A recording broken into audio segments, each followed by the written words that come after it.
the Sportscast, February 11th, 2022, the Friday before the Super Bowl. If you haven't yet, please subscribe in all our channels, YouTube, Twitch.tv, Twitter, and Apple Podcasts. You can also listen to us on your smart speaker. Play Sportscast, and it's there. If you're listening on Apple Podcasts, please leave a rating and a review. It will help us out tremendously. We're also on online digital radio. Also, visit thesportscast.net and get our app, thesportscast.net. We're still not done talking over what happened to Championship Sunday last weekend, where the Bengals upsetted the Kansas City Chiefs last week in Arrowhead Stadium.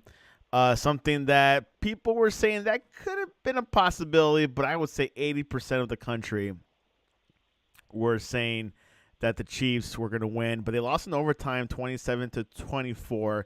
And join us to, after a couple days of mourning, he's able to talk about it today, maybe going through a therapy session. Jeff Favre, welcome back to the Sportscast. Thanks, Santiago. I appreciate it. So, Jeff, of course, you know, McPherson, the Bengals kicker, is 58% of the offense, apparently, because he wins the games and takes the Bengals to the next angle. Obviously, we'll talk about the Super Bowl a little bit later in the show, but tell me your thoughts of what happened on Sunday. Yeah, I mean, the first half kind of went, kind of how I expected. I thought the Chiefs would have success as long as they stayed patient, because the Bengals were going to do what a lot of teams have done to the Chiefs, and that's just drop back and play coverage, not blitz, and, force you to take the small gains, not give up the explosive plays. They did get the one explosive play early in the game to Hardman, and then I guess they had one to Tyreek Hill too. But, the first half, the Chiefs were patient. They ran the ball. They threw a lot of short passes, and then they took their shots when they were there. And, I think that was the recipe to be successful. And defensively, I mean, you knew eventually the Bengals were going to score just because they have a lot of weapons too. Their offensive line is not good, but they have a lot of quality players. Chase is a big-time player. Higgins is a big-time player. Mixon is a very good running back. Eli Apple. On defense, yeah. I mean, we'll get into that, but Go ahead. But then Burrow is just so good at getting it to the open guy. He doesn't force the ball a lot. So the first half kind of went how I expected it. And then I really think, I hate to say this, but even watching the game live, when the Chiefs botched that last play before the half, so you can blame a lot of things there. I don't know why. I don't necessarily have a problem with going for the touchdown, because if you go up 28-10, there's a really good chance, that just completely takes the wind out of the Bengals' sails. So I don't necessarily have a problem with going for the touchdown there. And also keep in mind, they had the same deficit or like the same surplus when they played in week 17 in the regular season. It was a 11-point gap, which I thought was a red flag. Well, and I mean, maybe that's part of why you stay aggressive, because the Bengals offense is eventually going to do something. So you try to, get a larger lead. But I mean, there's a lot of things to point out here. First of all, I would say the one thing that gets overlooked early in the game, the Chiefs' first drive of the game, the Chiefs got an obvious first down. They got the first down by like a full yard, and the officials just botched it. So the Chiefs had to use a challenge to get that call right. But the bigger part of that is, for some inexplicable reason, Andy Reid took a timeout before throwing the challenge flag. So they just used the timeout for nothing. And I don't know why that happened, if it was just a communication error or what happened. But so then you get down to that last play and you don't have any timeouts. Now, I would say this. The way the Chiefs' offensive line was playing against the Bengals front, I guess you can't really run it there because you don't have the timeouts. But, man, if you had that timeout, you absolutely run it at least one time, because you were just dominating the Bengals up front. And then a lot of things went wrong on that play, man. I mean, Kelsey's open for the touchdown. And I don't know why Mahomes didn't make the throw, because that's a throw that he makes, 100 times and doesn't think about it. And then Tyreek Hill, if you look at it, like, everyone blames Mahomes for throwing it, and it wasn't a good throw to Hill. I understand that. But Tyreek took a bad angle on the route, was like backpedaling instead of running towards the pylon, and then Mahomes kind of threw it behind him. So everyone gets on Andy Reid's case, including me. Like, I'm not saying he was flawless. He screwed up with the timeout, and the second half play calling you can question. But the players really let him down, because Andy Reid decided to stay aggressive and trust his players, and then his players just tripped and fell on their face because the play was there. The play to Kelsey was there, the play to Hill was there. And truth be told, if Mahomes didn't like the throw to Hill, the throw to Demarcus Robinson might have been there late because there was no pressure on the play. So it's hard to blame the coach for calling a play that gets at least two guys open for a touchdown, and you just don't make the play. So then you get into the second half, and it just felt as though, from a Chiefs perspective, defensively, you give up a touchdown on a short field, and then you give up one touchdown drive. I don't think that is terrible. Or actually, I'm sorry, they only gave up one touchdown. It was a short field. They gave up one touchdown in each half. So they only gave up one touchdown the second half. And it was on a short field because, again, Mahomes threw that interception that just was just awful. I mean, I just don't know what he was doing. So it's hard to blame the defense. Now, devil's advocate would say, how many times did they have Burrow with a chance to sack him and they just didn't finish the job? One thing that I saw, Chris Jones was constantly causing problems, but Burrow was able to escape because the other guys weren't keeping their rush lanes. There was the play that really sticks out to me is the one late in the game on the final drive, the final field goal drive by the Bengals. Chris Jones is starting to wrap up. And there's just nobody to help. Like, Burrow gets away, and both defensive ends had overrun the play. So there's just no one to help him. And, you look at a play like that and you say, my goodness, even though the Chiefs offense just absolutely stunk up the joint, like, there's no debating that. The Chiefs offense, I mean, that was barely football. That was hard to watch. They lacked. Yeah, I mean, they fell apart. But with that said, if the defense just makes one of those plays, it's the difference in the game, and maybe that's not fair, but neither is life and neither is playoff football. The reality of it is the weakest single unit in that entire game was the Bengals offensive line, and the Chiefs really didn't take advantage of it. Now, they created pressure, and Jones had he created a lot of havoc, but if you don't finish plays, then if you don't finish plays, then you don't finish the game. And, to me, that was a big story. Burrow got sacked 9 times against the Titans.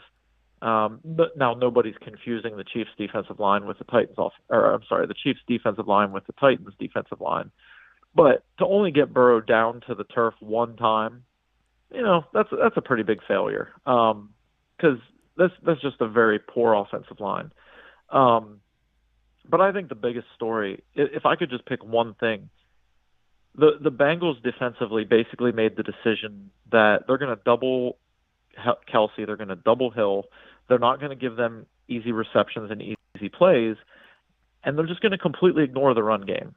I mean, and to an extent that is just like hard to believe happened in a professional game. And Andy Reid, Andy Reid's a Hall of Fame coach. He's done great things for Kansas City, but unfortunately, he'll always be known for this. In scenarios that it's obvious you should run the ball, he just doesn't run the ball. And there was a lot of that. And then the other thing I would say is, not to be waffling here, but Andy Reid, to his credit, also called a lot of RPOs, which gave Mahomes the ability to hand off. And Mahomes was pulling the ball out and throwing it when they could have been getting 6 and 7 and 8 yards every time he handed it off. Because if you look, I mean, I think to me the most discouraging part. So they got to overtime, they win the coin toss, right? And Painful, so according let to, yeah, according to Josh Allen. yeah. So you win the coin toss, you get the ball in overtime, and so here's my whole thing. You're in overtime. At that point, whatever happened before that really doesn't matter. You played a good first half. You played a really bad second half. But who cares? You're in overtime and you have the ball. If you win the game, nobody cares about any of that. And what do? They don't learn a thing from the entire second half. I mean, No not adjustment. nothing. I mean, not a thing. It's like putting your hand on a hot stove and seeing how long you can hold it there. And somebody comes and says, "Oh my goodness, get your hand off that stove," and they pull it off, and you say, "No thanks. I want to put my hand back on this hot stove. I like the pain." Because again, you look at the RPOs they ran at the beginning of overtime. The Chiefs' offensive line had the Bengals' defensive line 4 or 5 yards downfield. McKinnon, if he gets the ball on the ground, he's going to get. In my mind, I don't think the Chiefs should have thrown a pass until they got to third down. You know, if you run the ball twice, you're probably getting a first down. Just let your line. Both defenses by that point in overtime are gassed. Run the ball. You probably, at the very least, you get into field goal range before you might have to consider going back to a more balanced offense. But just run the football. And unfortunately, I think that's going to be the hard lesson for Mahomes. And it's funny. With Brady retiring recently, everyone talks about the things that made him great. And some people would say, well, his accuracy on the short and mid-range throws is just impeccable, his pocket presence. But the other thing that Tom Brady was so good about, how many times did we watch him over the years where he was just willing to take 4-yard run after 4-yard run after 4-yard run? And I think the harsh lesson that Mahomes is going to have to learn is like, look, I could have had 5 and 6 and 7-yard runs basically given to me, and I wasn't willing to take those. And and I'm not saying it's just Mahomes' fault because there were some drop balls in the second half, and some different. Not everything was his fault, but if you're the quarterback, you have to be a phenomenal decision maker, and part of that decision is not forcing throws into a defense that is not forcing throws into a defense that is completely and totally ignoring the run game. So, hopefully he learns from it. In regards to Andy Reid, I mean, I'm always, even just today, I know I'm going back and forth, and I don't want to be a hypocrite, but, one side of me says Andy Reid will just never learn his lesson. There are times that you just run the ball even if it's not pretty. The pro Andy Reid side would say, well, if you look back at some of those pass plays that were called, there were a couple times that McCole Hardman had touchdowns, and Mahomes left a clean pocket and never looked at him. So that's not Andy Reid's fault. You call a play to dial up a touchdown, and your players let you down. That's not his fault. So, my personal view is you run the ball because it slows down the game and it gives your quarterback a chance to reset. Because anyone watching the game, I mean, I was watching the game with, family, and some of them watch a lot of football and some of them watch not much at all. And, my mother-in-law turned to me and said, and now keep in mind, she's not watching a lot of football, but she says, is he always this wild, about Mahomes? And I was like, no, normally as a Chiefs fan, you expect him to make a vast majority of the plays. So my point is, sometimes the run game can just be used to settle your quarterback back down too. He's missing all these throws and he's leaving a clean pocket when there's no pressure. So run the ball a couple times. Get a couple first downs. Just run the ball 6 times in a row and get 2 first downs. And then get back in a rhythm. When your quarterback gets to a point where he's so frazzled that he can't even throw a screen pass, you got to do something to calm him down. And they just didn't. They didn't do that. Wow. Now that the season's over for the Chiefs. What changes can they do to improve and perhaps make it to the Super Bowl next year? Yeah, I mean, for me, it's two things. Um, the two positions, if I could just now, I think they could use some more talent in the secondary, but I don't think that's the number one issue. To me, the pass rush and the running back group. Um, McKinnon had a nice run at the end of the year, but he's not the long-term answer. He doesn't stay healthy consistently. Clyde Edwards-Helaire should probably be a role player, not a bell cow. And Darrell Williams is the same. He's probably a role player. I mean, he's a good role player, but I don't think you want none of the running backs the Chiefs have can be like the guy. So whether you use the draft, I'm biased here, but if I were the Chiefs, it sure sounds like the Giants might move on from Saquon Barkley. If he gets outright cut, I don't think a lot of teams are going to be willing to offer him a lot of money because of the injury history. If he gets a reasonable number, I would go. That's a guy I'd look at if I were the Chiefs because injuries are always a risk, and especially with running backs, some of them just never bounce back. But You think the Giants are going to move on from him? Yeah, I mean, just from what it seems like, now they may be trying. Maybe somebody will trade a late pick for him too. You just don't know. But the guy's only 25 years old, and he was an elite talent. So sometimes you take a chance on an elite talent that's only 25 years old, and you hope that you can get him healthy. Now, could it blow up in your could it blow up in your face? Sure, it could. But you have to do something. You can't just keep going on with the group they have. And then the second part, and I think the bigger part, is the pass rush. I mean, you have Chris Jones, who's just wrecking people, and you have Melvin Ingram, who had made a very positive difference. And then, unfortunately, there was a 3 or 4 week span where it looked like Frank Clark was coming back and he was getting his groove back. But then the playoffs came and he just evaporated. He wasn't heard from again. So you have to find, in today's NFL, the way teams throw the ball, and the Chiefs are built to score on offense, get a lead, and then hit the quarterback. I mean, that's what's lost in all this. The Chiefs had an 18-point lead, and yes, the offense fell on its face, but a lot of teams with an 18-point lead, their pass rush would just take over the game. Because that Bengals offensive line, it's just not good. So you should dominate that position, and they didn't. So to me, whether they use the draft, it does sound like this year. I'm not deep into the draft where I can give you a bunch of names and players, but it does sound as though it's a good year to grab a couple defensive linemen. And you just never know what veteran becomes available, whether it's free agency or a trade. But they have to. I mean, if you build your team to score a bunch on offense and then hit the quarterback, well, then you have to hit the quarterback. And the Chiefs just stink at hitting the quarterback right now this year. So Chris Jones is an elite talent, but you got to get him some help. You have to get him some help. And I think running back is important because when Andy Reid had Kareem Hunt, he did lean on him when they needed to. So I hope, and again, I could be completely wrong. This could be fool's gold. I think if they get a true talent at running back, that he would lean on them a little bit more when they need them. True RB1.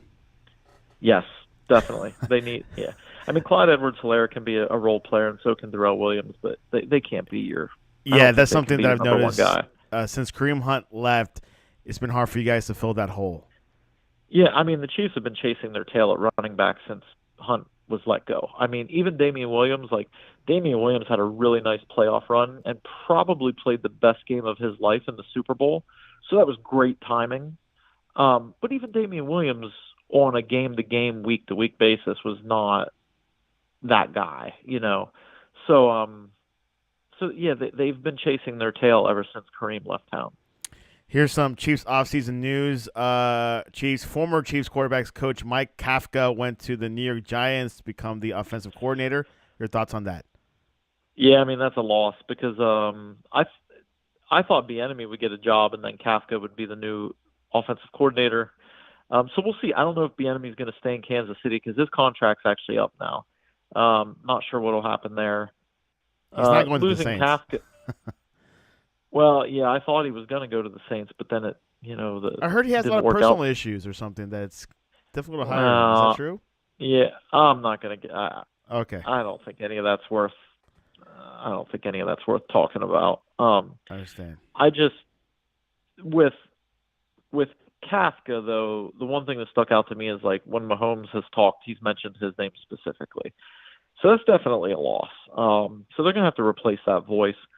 And I think there's been a lot of folks that feel the Chiefs could use some new faces, though, in their coaching staff. Now, they have to be good. Obviously, if you just bring in some trash bag that's just a new face, it doesn't help you.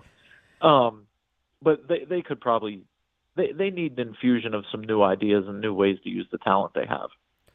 Correct. Also, Tyrann Mathieu is possibly leaving Kansas City. Is that a good thing or a bad thing? Yeah, I'll tell you what, if you look at the entire list of free agents with the Chiefs, the Honey Badger is the one that I'm torn on it. You have to be really careful about paying guys that are getting close to 30 and are going to finish their contract over 30. Um, you start to have a major injury risk and their decline. They lose one step and that makes all the difference. I am just going to kind of see what happens with that one. I won't be surprised either way.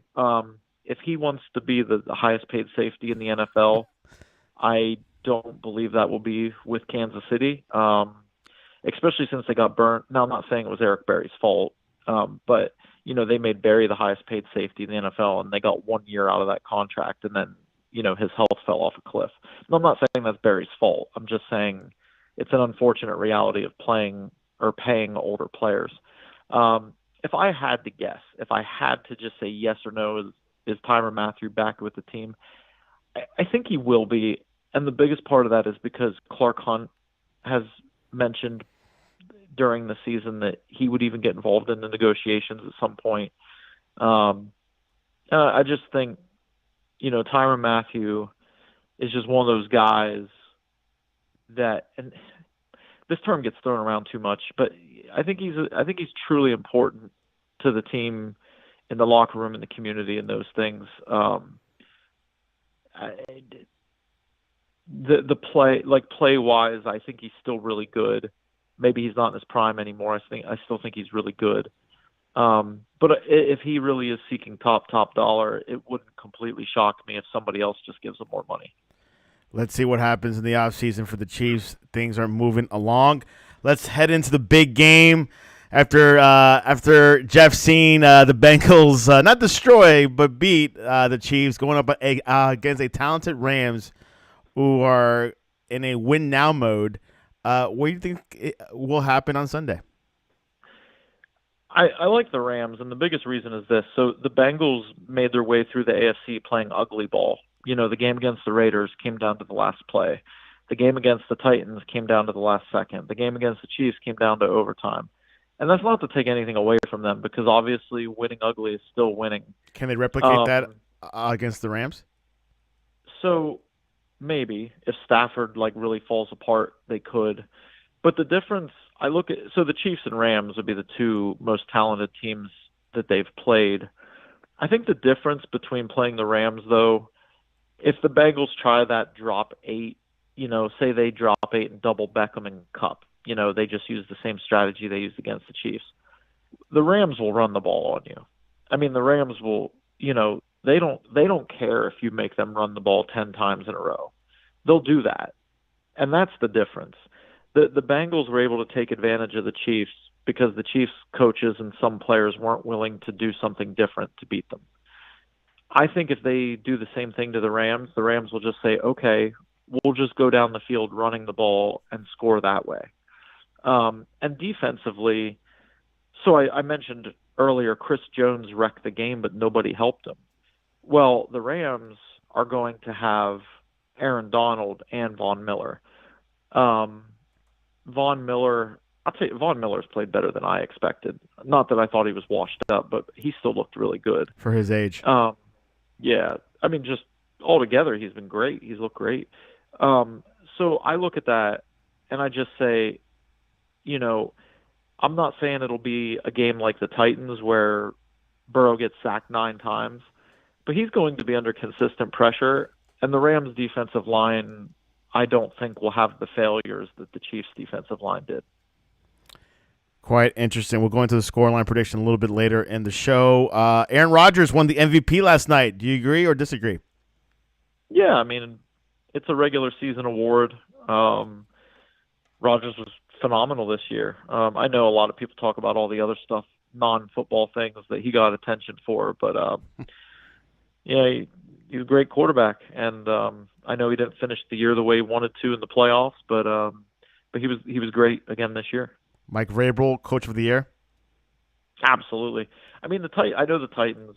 Unfortunately, when your quarterback just completely falls apart like Tannehill did, you go home early. But I mean, the Titans.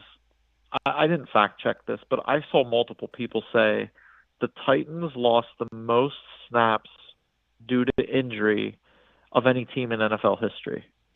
Wow. And I don't know even how to look up if that's completely accurate. But the point is, even if that's not completely right, the number of injuries that they had was just astounding. And not just players, but key players. And they still ended up with the 1 seed in the AFC. So even though they didn't get as far as they wanted to, that's a phenomenal job by Vrabel. I think he's a great coach. Great coach, of course. The Titans had a good season without their big stars. I believe they had to use like 91 different players or something. That sounds right. It was incredible. I mean, that's almost having to pull a new player for every position on your roster. You only have 52 guys on your roster. It's nuts. Great. Yeah, pretty impressive by the Tennessee Titans. Hopefully they will do well next year. All right, new coach hires, Chicago Bears, Matt Eberflus, Broncos hired Hackett, Texans, Lovie Smith, Jaguars, Doug Peterson, Raiders, Josh McDaniels, Miami Dolphins, Mike McDaniel, Vikings, Kevin O'Connell, Saints, Coach Allen, and the Giants, Brian Habel. Which of these hires do you like the best? Peterson. Why? Definitely Peterson. I mean, he went to Philly, won a Super Bowl. You know, they went all in, and for whatever reason, they didn't keep him around for the rebuild. But I think Peterson's a truly great coach. You know, he's like Andy Reid, but I think a little bit more willing to adapt. And yeah, I think he's going to get the Jags turned around, and that division can be had. That's the other thing. No one in that division is going to run. You know, the Texans. I don't know what the heck they're doing. I mean, they're going to have another rough year. And Titans, obviously, the Titans have a shelf life with Henry and Julio Jones, and who knows what Tannehill's going to, do next. The Dolphin Tannehill or the Titans Tannehill? We don't know what we're going to get. Yeah, and the thing is, I mean, he's obviously going to be there this year because there's no way they can get rid of him with his contract, but this might be it for him. And then you have, the Colts with Wentz, which, 1 week you get MVP candidate Wentz, and then the next week you get, how the heck did we let him on the bus Wentz? Or how did we lose against the Jaguars? Yeah, exactly. And when it mattered the most, they didn't get it done. So the Jaguars, even though they've been bad for a while, I think Peterson's the right guy, and I think he'll do well with Lawrence. And yeah, I think Peterson was a great hire for them. Yeah, Jaguars definitely in a conference that's doable. Maybe not first, but second place might be a good position to be in for the that tough division, the South of the AFC. All right, so let's go to the Super Bowl predictions, Jeff. Your score line. Looking forward to this. A lot of people have been saying like 4 points, 3. How do you have it? I think it'll be like a 31-24 game with the Rams winning, and I think Burrow will make some plays because the Rams have really had a lot of injuries in the secondary and they're not super deep. But when you look at the Bengals against every team that wasn't Kansas City, he was under constant pressure. And I just think the Rams' defensive line will be the difference in the game. Well, we'll see a Bengals-Chiefs rivalry down the road. Maybe. I mean, the Bills are going to be around. The Ravens, the Ravens were decimated by injuries this year, so they're going to be around. Um, I'm not necessarily a huge Mac Jones believer, but if he were to take another step, the Patriots could kind of get back in that conversation too. So he came in second place in the offensive rookie player of the year, I think, last night. Yeah, I forget, the first one was Jamar Chase, which fantastic. he earned it. He was phenomenal. Yeah, I don't see how you couldn't give it to him. And I was saying, Chase is the Chiefs killer. And you're like, nah, he didn't do much against the Chiefs. So, The first game he did, the playoff game, he had a good game, but he didn't do anything crazy. did you see a lot of parallels between that first and that championship game between the Chiefs and Bengals, or you? Um, I mean, I don't. I mean, the first game, I don't know. The first game they just had a couple plays get away from them. The second game was just an all-out disaster in the second half. So, I mean, the playoff game was worse in my opinion. Interesting. I mean, they just, yeah, I think their stubbornness ultimately cost them that game. I mean, that is probably the right word, by the way. I think everyone says the it. Yeah. pride and stubbornness cost them that game. In the NFL, it's anyone's game. It's just anyone's game. You got to play to the last minute, and touchdowns changes games a lot. Yep, absolutely. Yep. All right, Jeff Favre, what is the best way to reach you online to get your Super Bowl recipes? I better be. I'll tell you, I haven't used my smoker in a while. It's been cold. I need to get it running. The best way to follow along is at JT Fulver on Twitter. And you can reach us at thesportscast.net or on our Twitter, the Sportscast One. Live tweeting. I'll be live tweeting the game on the Sportscast One, and we'll see what happens. But it should be a good game. Hopefully, a close one. The one thing that gets me about this game is that Burrow and Chase has not lost a single elimination playoff game yet. That was what really gets me. I mean, they're gamers, man. There's no doubt about that. They are gamers. There's something about it, and it's funny. This Joe Burrow reminds me of Joe Namath. I don't know. We'll see, man. Joe Cool. We'll see. Yeah, we'll see. We'll see. All right, Jeff. Thanks for coming on. Have a great Super Bowl. All right, thank you.